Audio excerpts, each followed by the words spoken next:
Welcome back. This is Matt from Jaggers Brewing Co. Today I'm going to be comparing two beers with the same recipe, just some different techniques.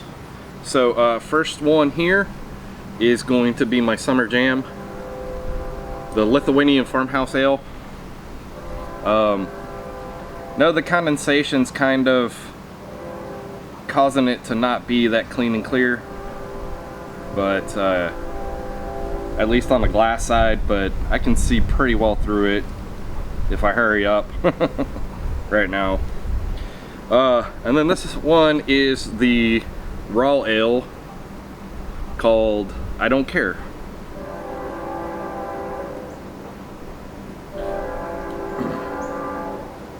Let's let this train pass. Didn't realize there was going to be a train. Alright, now looks like the train's away far enough, at least for me to be able to do this. Hopefully there's any other interruptions.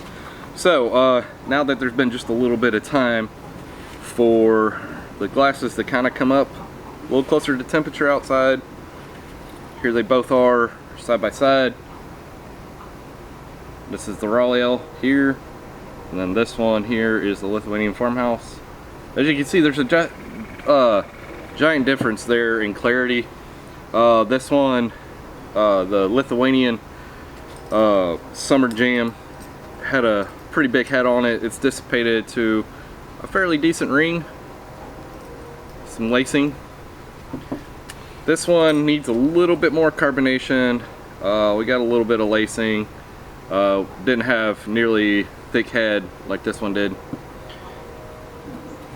Caused obvious level difference there too.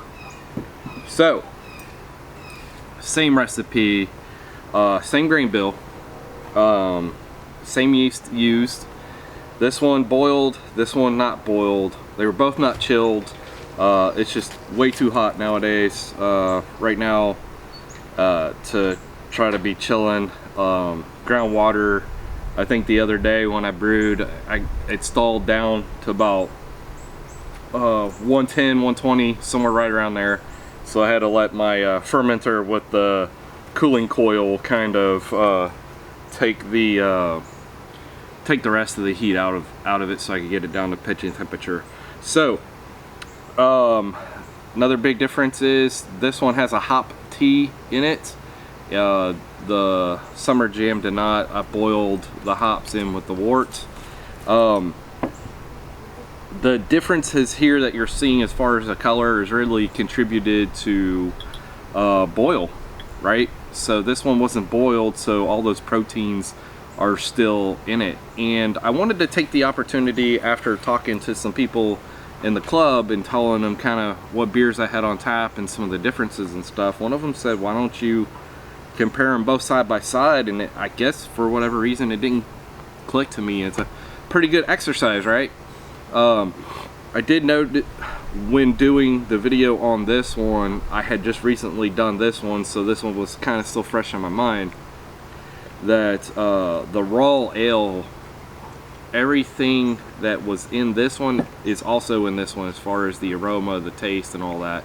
It felt like it was muted down a little bit, and so I wanted to take this time to actually see if my memory served me correct. So, because what I suspect is this one is going to have everything that this one does in it, but at a lighter note. Let's start with that one. They're both the same exact ABV, had the same exact starting and finishing gravities, so other than that, like, they should be fairly similar, right?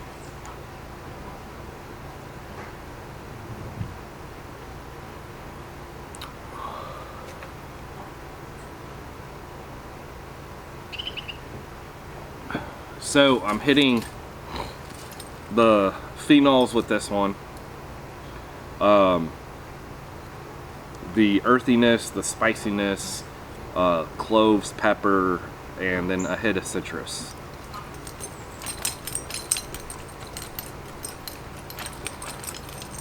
And that's both in aroma and taste.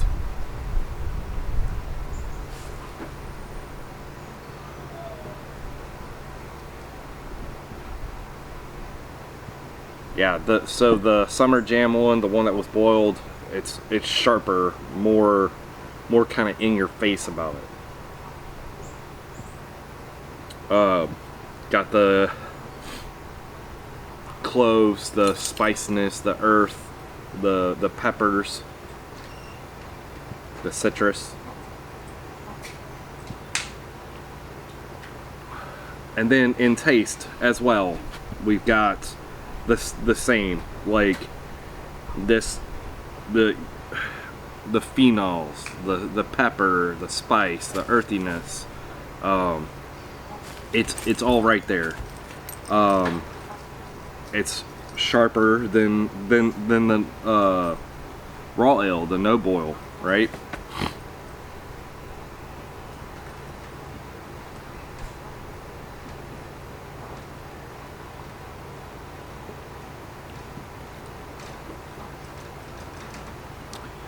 So on the raw ale, I feel like it's a thicker mouthfeel. It's not creamy, but just a little thicker. I feel like the malt shines through a little bit more with the raw ale version. It's definitely a different experience, right? So with them both finishing as dry as they did, this one is like dry and good, right?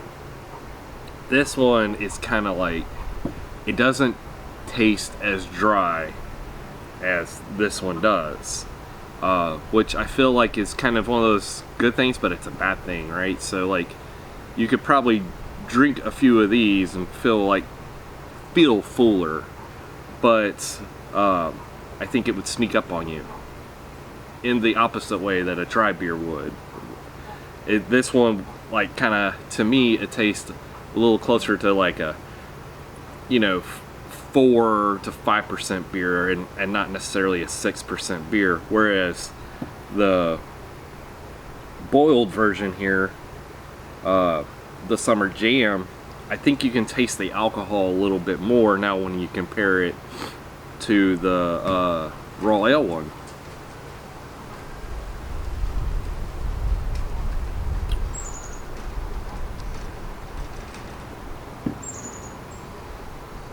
Yeah, you can pick up on the alcohol a little bit more with this one than you can the raw ale one. It feels like it's got that layer just hidden away, and I guess that's with all the proteins that are in there, that thicker mouthfeel. It's kind of hidden a little bit.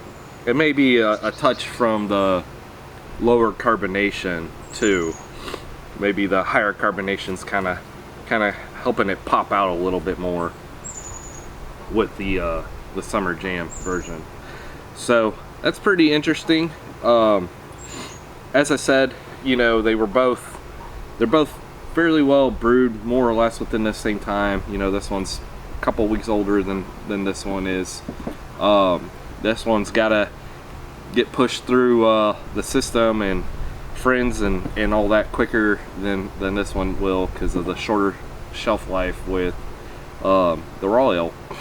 But all in all, I feel like this was a interesting experiment, and I feel like I've learned some stuff here. I think that this one is probably a little bit more approachable when you have some more of the aggressive yeast with like say the saisons and farmhouses and stuff like that. If you got something that's pretty phenolic or whatever, maybe you want to attempt something like this to tone down that yeast. I really like this yeast blend or this yeast culture from Omega. I think it's a really wonderful dynamic yeast that offers a lot of phenolics and taste that I can't really find anywhere else. you know, or at least so far. Now I've played around with several different of the Farmhouse and Saison yeast, and I definitely have some favorites. Went back and I've rebrewed with a few of them, and I have plans to rebrew with a few other ones. And so I was surprised with the rustic Saison yeast culture there.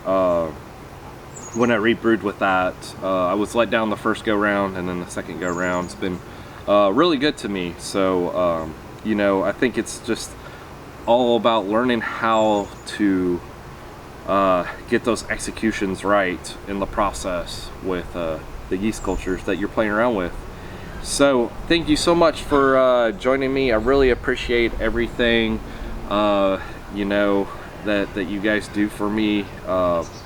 Channel's getting big now, you know, we're getting real close to 500 subs. That's really exciting. So if you haven't taken the opportunity to do it, if you don't mind, would you please do it? The soft goal for this year is 500 before the end of the year. We're getting really close. I'm having a blast. I hope you guys are too. If there's anything that you guys want to see as far as raw ale content, let me know. I've got some plans to try some different brews, maybe play around with some different malts instead of necessarily just different yeast and some different styles. I think there's a couple out there that aren't done traditionally, raw ale style, that I'm looking forward to trying. So with all that said, excuse me, thank you again so much, guys. I really appreciate everything. Cheers.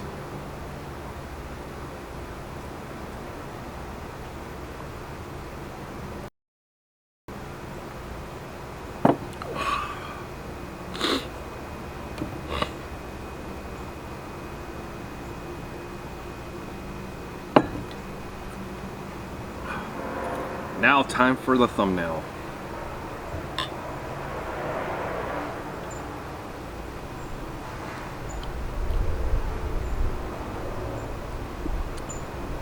Proud of myself, I didn't spill any beer that time.